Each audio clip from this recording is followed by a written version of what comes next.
Well, since we didn't debrief before, just be like, what are we doing today? For those of you just joining us, this I'm a little chaotic today, but we were just talking about being ready for the holidays.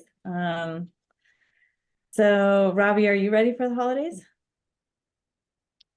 I guess I have some last minute Christmas shopping to do. I'm heading up to Tahoe with family for the next couple days.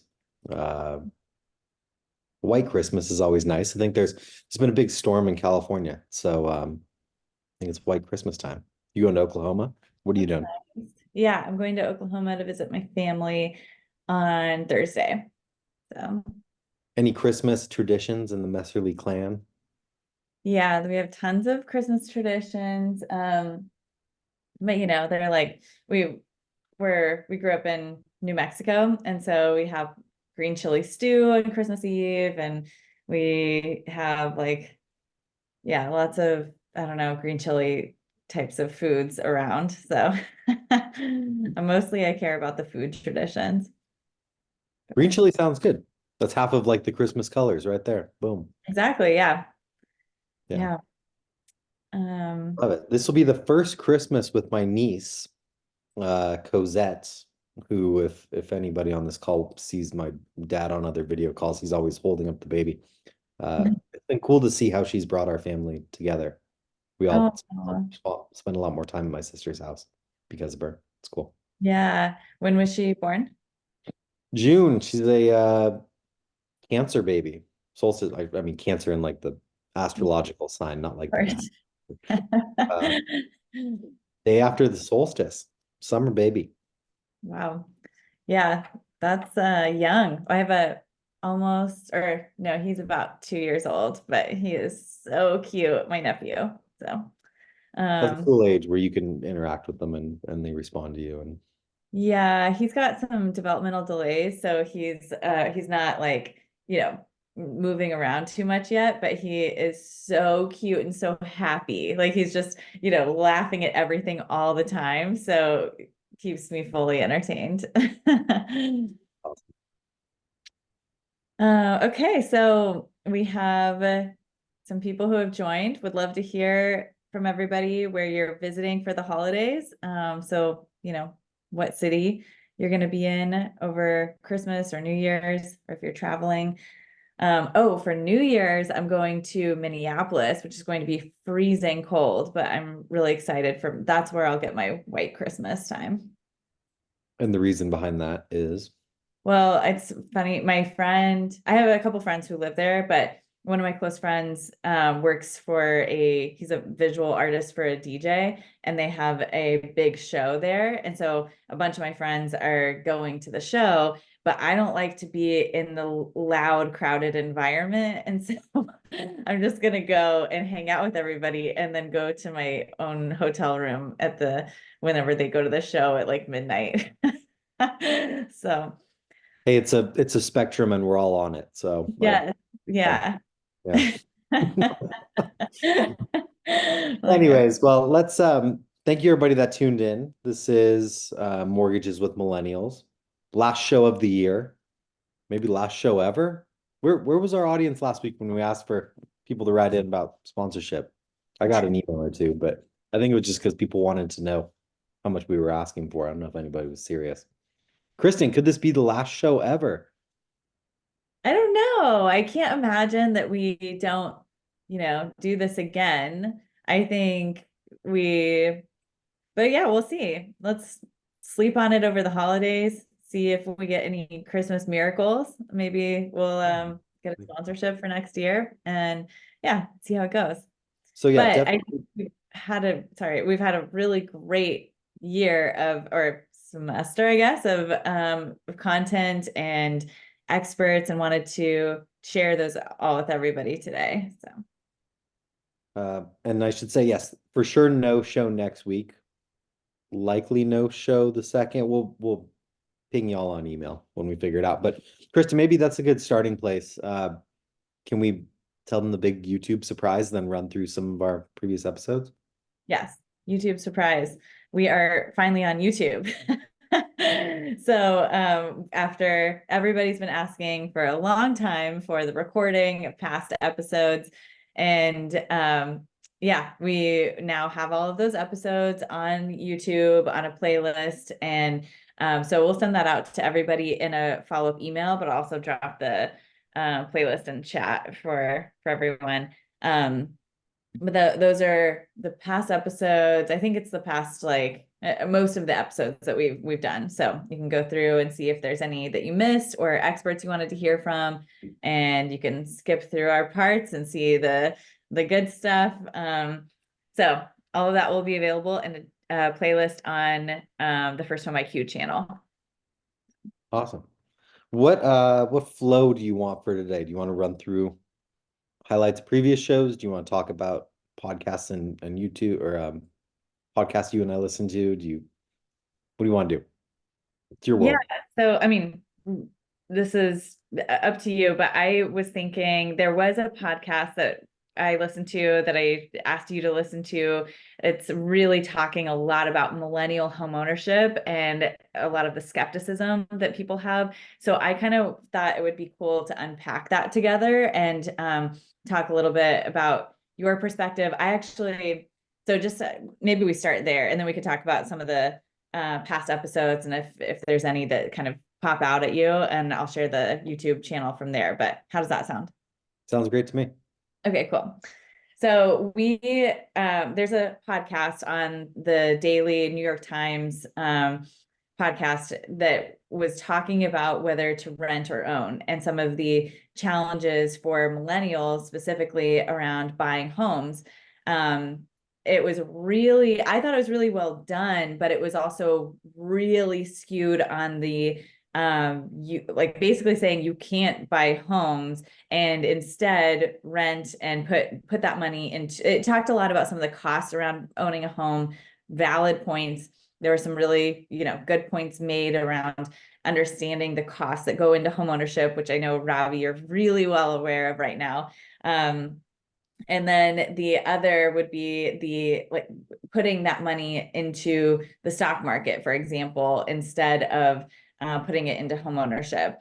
And when I listened to that, it just felt really like it felt true in a lot of ways. And then I shared that with a lot of other leaders in the industry. And of course, it got people really fired up about it, and I felt really conflicted as the executive director of First Home IQ. It's like, we're talking about leading people into home ownership. And to me, I have always struggled with this, like, I own a home and I find value in that, but like, is it always the best thing? That I want to make sure at First Home IQ, we're being really balanced around that. And when it is a good idea, when it's not. So anyway, I spent a ton of time in a spreadsheet working through like all of the costs associated with homeownership, including and had some people make some rent versus owns on Mortgage Coach, and compared a lot of numbers. And anyway, at the end of the day, it looks really good for buying a home. Like anyway, so I'm going to pause there. That's my summary. And Robbie, I wanted to hear your response in hearing all of this. And I'll post the podcast for people to listen to as well. And would love everybody else's thoughts as you listen to these later. Well, my thought is I saw your shirt and Christmas is coming up, so I got to send you my address. I'd love a First Home IQ shirt. Yes. Oh, yeah. Got to get you wearing Wait, that. so I want to clarify what you said there at the very end, though. It's overwhelming in your calculations that it's worth buying a home. That's what you said. I thought the podcast was leaning much more towards rent. It is. Yeah, but I spent so much time looking at the numbers and trying to calculate every possible scenario. And I'm actually going to spend more time with a few ambassadors and Dave Savage working on this through the Mortgage Coach rent versus own total cost analysis, because I want to make sure all of these calculations are correct. But I have had multiple people look at it, and anyway, it's still, you're getting the appreciation. I know everyone on this call is like, yeah, duh, but you're getting the appreciation of the home's value, not just the appreciation on the money you put into the home. And that's the difference, I think. And what I wasn't looking at, and I would imagine a general millennial Joe on the street isn't thinking about this, that the money you put into the stock market is appreciating. And that's a great thing to do. I wouldn't say like you need to choose one or the other, but if you had to, the money in the stock market is appreciating just that money, but the money in the, and this actually comes from JJ Mazzo, which is one of our ambassadors, and he's a successful loan officer, and he was talking about how the money you're getting isn't just from home ownership, is appreciation on the overall asset. So anyway, yeah. Leverage is huge. Where if I have 100 grand that I want to put in the stock market and make 7% a year, it's 7 grand a year. That $100,000 is a 20% down payment. Cool. I can have a $500,000 house. That appreciates 7% a year. And granted, I have to pay my mortgage interest rate, but you're looking at $35,000 a year of overall wealth building versus that 7,000 in the stock market. So leverage is a big thing. I still come back to, unless you want to get into the rental game, there's a lot of qualitative factors in owning a home that are hard to put numbers on. I mean, like you mentioned my situation here in the Chrisman commentary lounge. We're going through a remodel, and people, my friends come up, oh, the house looks nice. And I think, God, I dumped so much money into this. I put a big down payment down. I have no intention of ever selling this house. So it's not like it's an investment even for me. I'm like, yeah, it's great for my grandkids or something, but it's just a money pit for me to have the lifestyle that I want. And so if I was rational, yeah, I'd be renting and the water heater goes out, and call my landlord and they have to pay for the water heater. The roof leaks, and that's on them. But for me, it's so qualitative owning a home. Like this is mine. I had moved, I think I moved 11 times since college, which is almost one time a year. It's can't set roots anywhere. And I so wanted a place that was mine, that I could put all my stuff. And how do you put a price on that? It's hard. Uh, the advice I give people, my friends that want to buy homes, I'm like, buy a duplex and let somebody else pay your mortgage and you can live for free. But for me, yeah, I just wanted my own space, and I didn't really even know how to quantify those factors. Yeah, that's really interesting. I think I have tried really hard not to think about homeownership from that emotional perspective.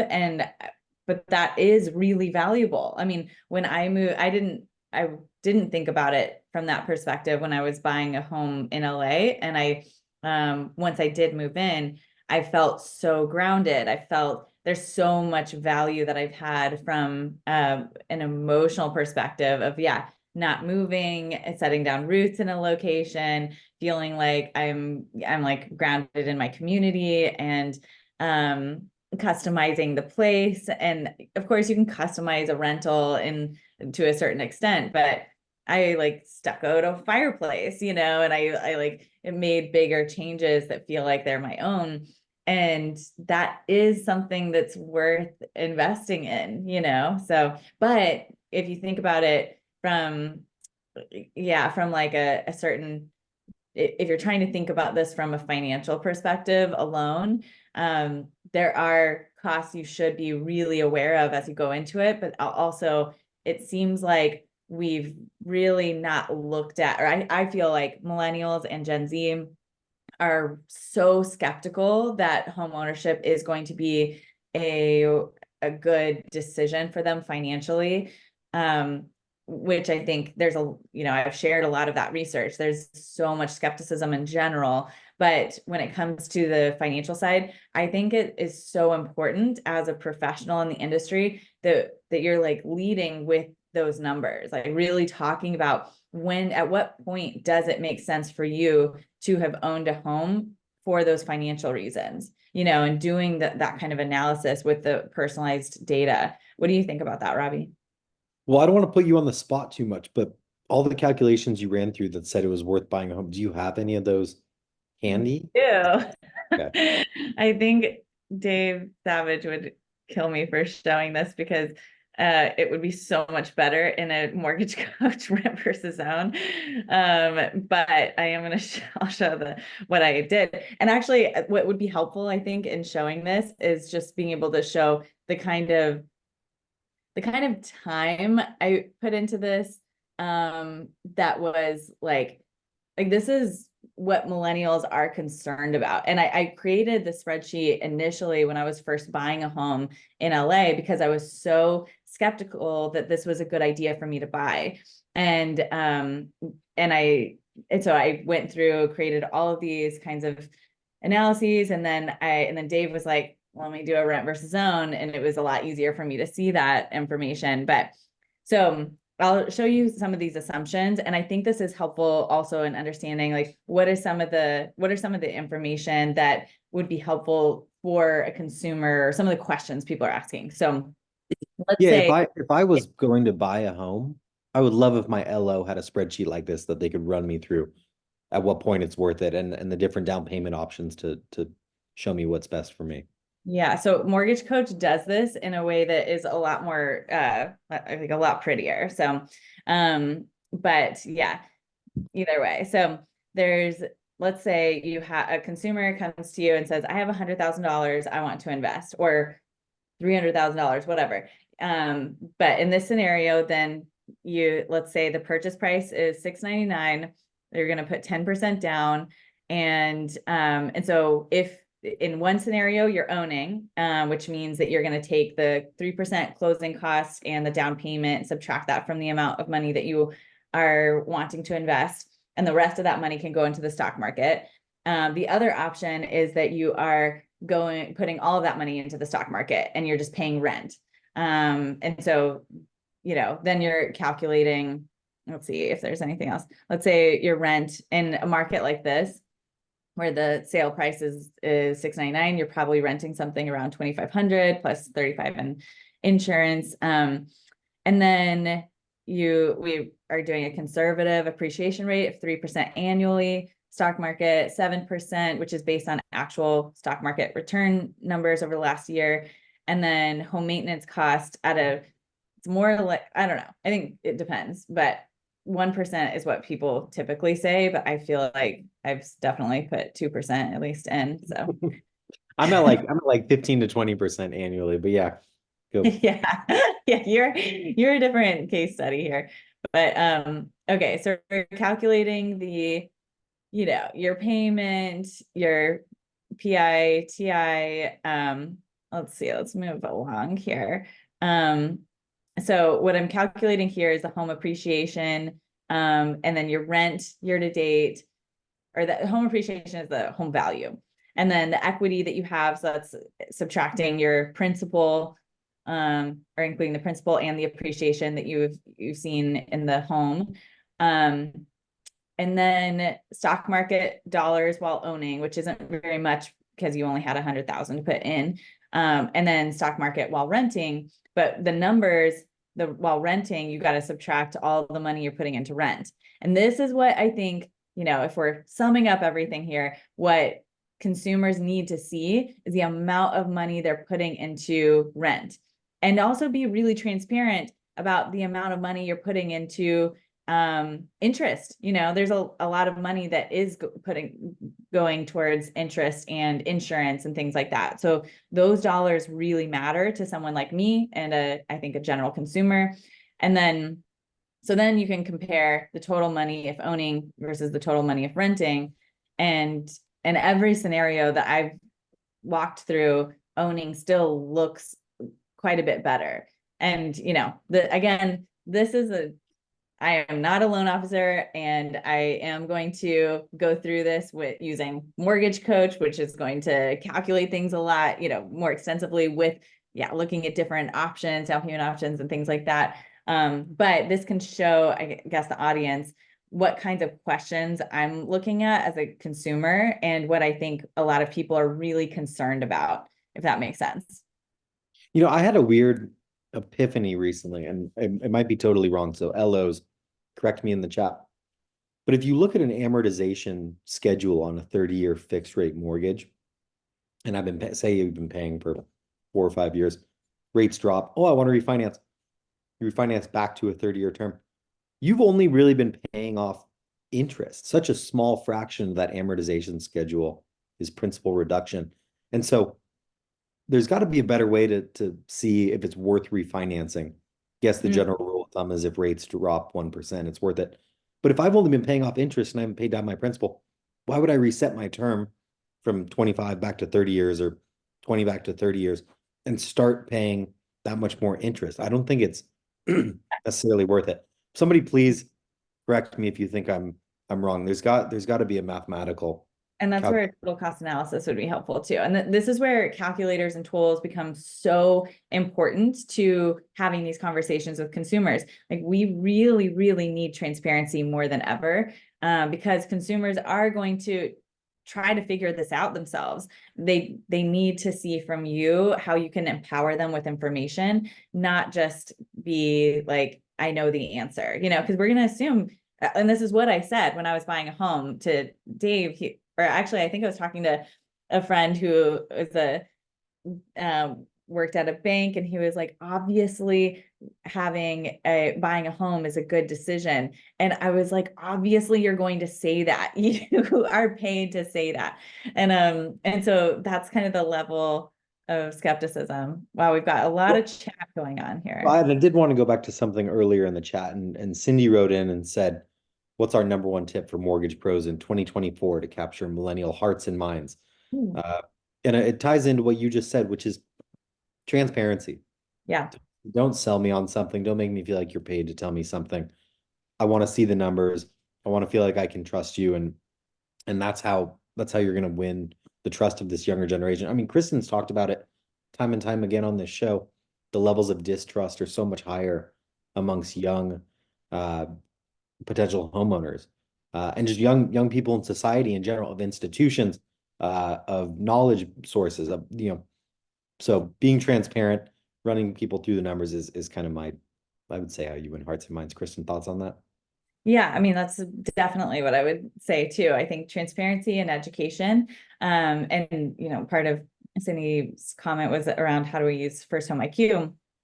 I think using First Home IQ provides educational materials for people to be able to do presentations with people, or course material that consumers can go through. Or what I would say is a first step is to just send people to the First Home IQ quiz, where it takes people through questions about buying a home, and it helps them measure their understanding and education about buying a home. And that allows for an opportunity to have a conversation. But I think, if you lead with things that help people understand what they do and don't know, and then there's a bunch of other tools out there that we've talked about. Mortgage Coach, MBS Highway was one that someone else mentioned. There's a lot of calculators that can be helpful, but I think providing whatever works for you to be able to empower that consumer to make decisions for themselves, while they feel like you are a guide through that process. Because as Robbie said, I mean, consumers are so skeptical, so nervous. There's a lot of anxiety, interest rates being higher. People feel like they missed the boat. And then they're getting information like from the New York Times that they did miss the boat and that this isn't a good idea for them. And I'm not still saying, I can't imagine buying a home is always a good decision for people, but I do think it's important that you show them the numbers around it. So. The chat's blown up. Do you want to run through some of it? Okay, let's see. We've talked about tax benefits, was something that was not in my spreadsheet. And again, something that can be accessed through other tools. So that's something to talk about in those conversations as well. Okay, we need a column that factors in mortgage interest and property tax deductions. Exactly. So exit strategy, all of this again would be something that is in Mortgage Coach. But yes, and then there's some instance that you can pick an amortization, like a 27-year, so you don't start over. So that was a response to But your. so even still, if I've been amortizing for 5 years, and like Tammy said, just below that, I go to a 25-year mortgage, I still think at the start of those 25 years, the amount of interest that I'm paying is higher than if I had stayed with a 30-year mortgage and was in was 5 years in. Am I wrong? Maybe I'm wrong. I'm This not. is exactly, this is a really, this is good. That's like such a good question. I think this is where showing people that cost over time and what the schedule actually looks like, that's going to help people feel. Whenever I saw a loan comparison when I was going through the process, I felt so much relief through my whole body. It was just like, okay, I can actually make these decisions and feel comfortable, and so anyway. The surest way to get me to rent would be showing me an amortization schedule at the start of a 30-year fixed rate mortgage. I'd be like, oh my God, it's all just going towards interest. What am I doing here? Yeah. But showing it over time, showing what this looks like in 5 years, and I think then that's what got me to be like, oh yeah, I'm definitely going to And buy. in theory, the appreciation on the home takes care of all the interest that Exactly. you're. So yes. That's what you see in the, yeah, okay. So let's see. As a fellow millennial, I can contest beyond the affordability. I think a major concern is actually the qualifying piece. In my general area, you'd be lucky to find a home at $699 as a starter. Same. Given rates, though improving the long-term benefits makes sense, but the short-term sacrifice feels impossible or not worth it. What are your thoughts? That's a great question, Chelsea. Robbie, any thoughts to start? Well, thank goodness that we have videos on YouTube now because our first ever episode was on down payment assistance. I mean, part Sorry. of this market cycle being so hard has forced lenders to look into various product offerings, expand the credit box in responsible ways, and it's leading towards more programs that should be able to get people into starter homes. I mean, it's crazy to me. When I came in the industry, the conforming loan limits were 417,000, and now we're $300,000 above that. I don't know how people can afford starter homes anymore. It's ridiculous to me. So fortunately, there are down payment options. There are various MI offerings that are MI companies are creating more breadth in their product offerings to help people out. It's not the traditional mortgage insurance of your mom and pop. Yeah. And this is where it is time to get creative. We also had Kat from the CEO of LoanSense on last week talking about student loan debt forgiveness programs and payment, how you can get that payment reduced for the qualifying piece. And then, so there's tools and resources out there. Down payment resource is, as Robbie mentioned, such a good resource. And it doesn't like, there's a lot of programs available that you don't have to pay back even. So I think for a lot of those areas where affordability is a real challenge, there's things like that. I live in LA and Robbie lives near the Bay Area, and we have tenancy in common, which is a shared equity kind of condo. And I was able to buy my home at I think it was $599, and it's a 2-bedroom, which is crazy around here. So you're able to find places that are more affordable. But this is where getting creative and helping and sharing that kind of creative, those options on your social channels and in your communities is going to be really important to helping people see that there is hope. Yes, and we actually Cindy chimed back in and wanted to know more about first home IQ. So I think that's a good segue to talk about first home IQ a little bit. Because in a way you are helping people, you're providing hope towards people of I'm becoming more educated, I'm understanding what I'm getting into better. So talk about it for a little bit. Yes. Okay. Yeah, there's so much in the chat I want to get to, but yeah, First Home IQ is we're a nonprofit where our focus is in educating the next generation about financial literacy and home ownership. And we want to, again, provide that kind of balanced perspective, giving people an understanding of their relationship with money, credit and debt management, all the way through when to buy a home and how to buy a home successfully. But our focus is on that younger, like next generation, 16 to 25-year-old who is just starting out their journey. So we have an ambassador program where loan officers and real estate agents pay or donate a certain amount per loan to contribute to the growth of that mission. And we support them with delivering educational materials and tools and resources that help them provide that education in their communities. So there's one aspect of that, including social media content, presentation materials, but we also have some community resources available that are just freely available to everyone. One is that quiz that I mentioned. If you go to firsthomeiq.com/getmyscore, you can take the quiz. And it's 25 questions that measure your understanding of buying a home. Robbie and I talked about this on a previous episode, and it's interesting to see how people take that quiz. You can share that and then have conversations with your community about, what they get wrong or what are common mistakes people make. And then we have video content and course material that's available through our website as well that educate people on, like I said, kind of every step of that journey. So I'll put a link, Get My Score. We have quite a few ambassadors we have over 60 ambassadors at this point who are just really helping to develop that program. So if you're interested in becoming part of that mission, then you can find that on the website as well. Maybe I disrupted your flow. I think there was more in the chat that you wanted to get to. Oh, I think I just started seeing, we're mentioning the rule of 72 here. All of this information, that's the kind of thing that would be, this is good social media content, like educate your consumers about this information. I will say money is one of those topics that we can, we're not educated about it in schools, which is again part of why around the mission of First Home IQ, but also it's a stressful topic. And so even for me, I think I've talked about this before, that it doesn't matter how much money I ever make. I think I will always have anxiety when I open my bank account online.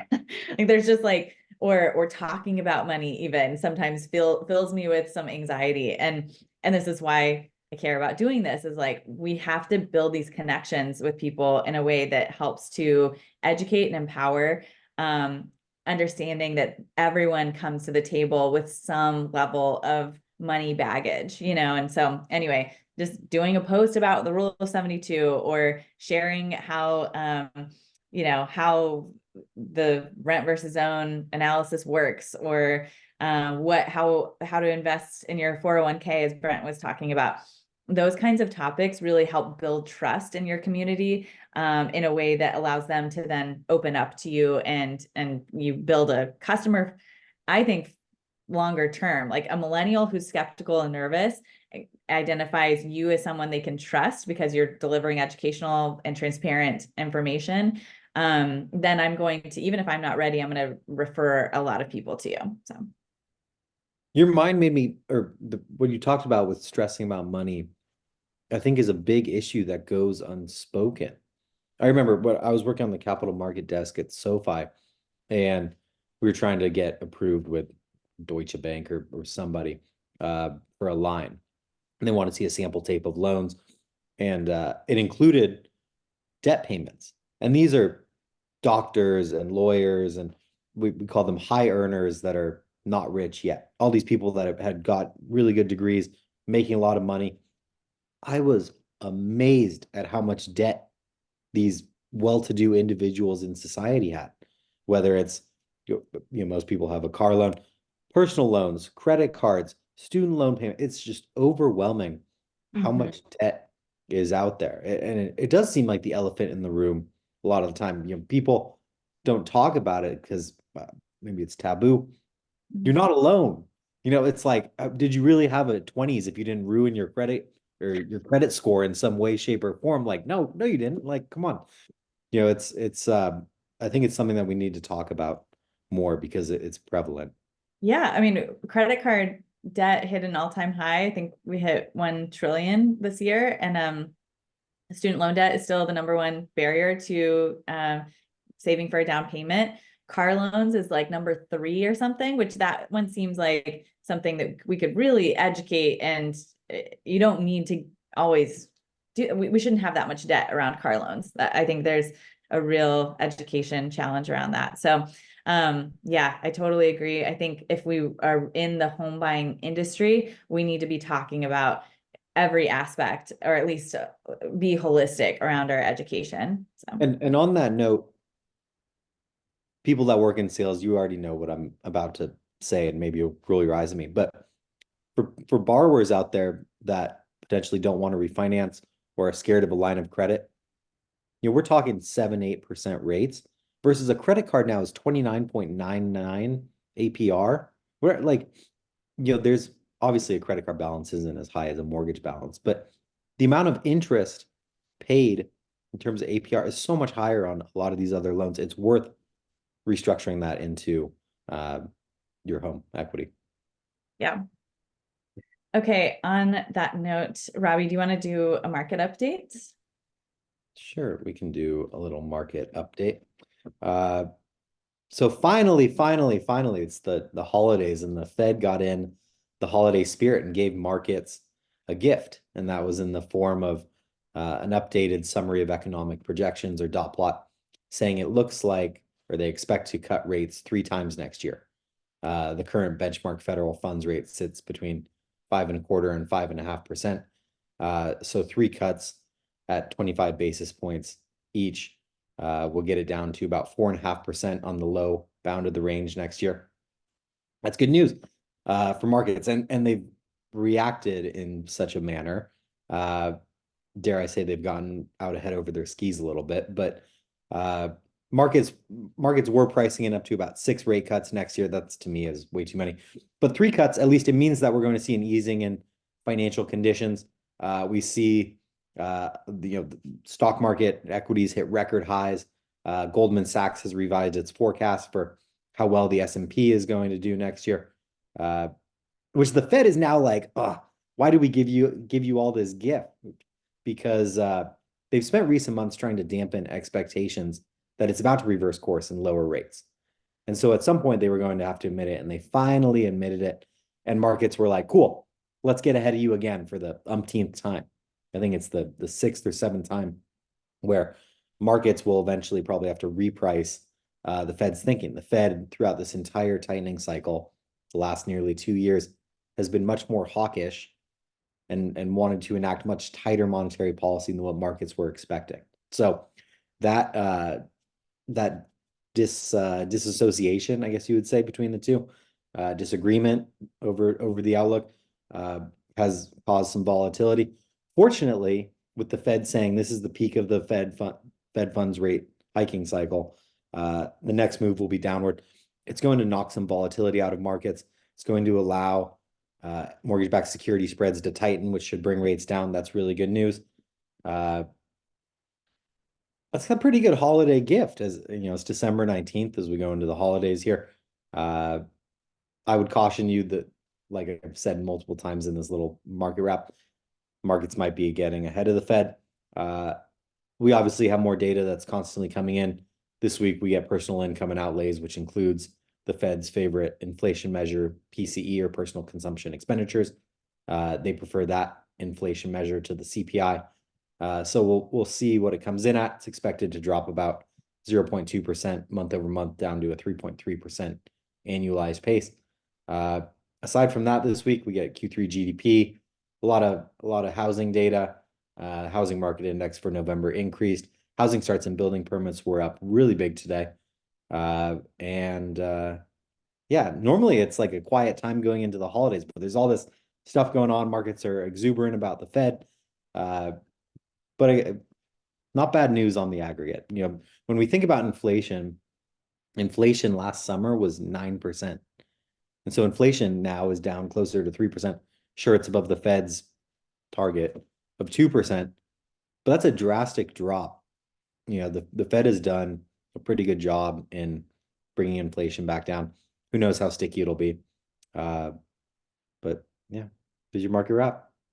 Awesome. Thanks. Yeah, I think that sharing that news, I mean, in a simple and understandable way for the layperson is also a way to deliver education and help homebuyers see, okay, it's not going to ever drop to, 4% or whatever, but I see the light where there's, I don't know, I feel like that would cause people to re-examine buying a home where they felt really locked out after rates hit 7%, or 8%. If So rates drop down below 6%, you're going to see a lot of refinance activity. If rates go down near 5%, gangbusters.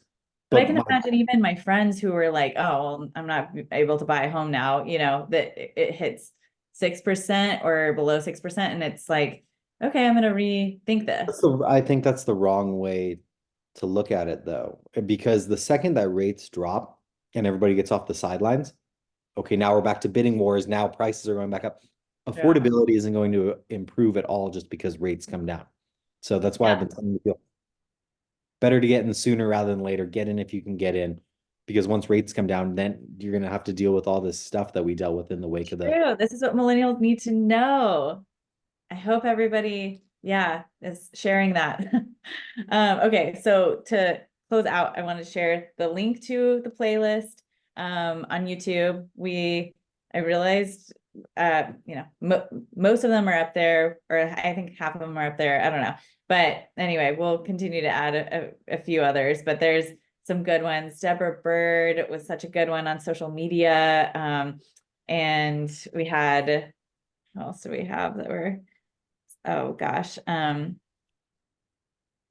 Herrero. I really liked that one as well.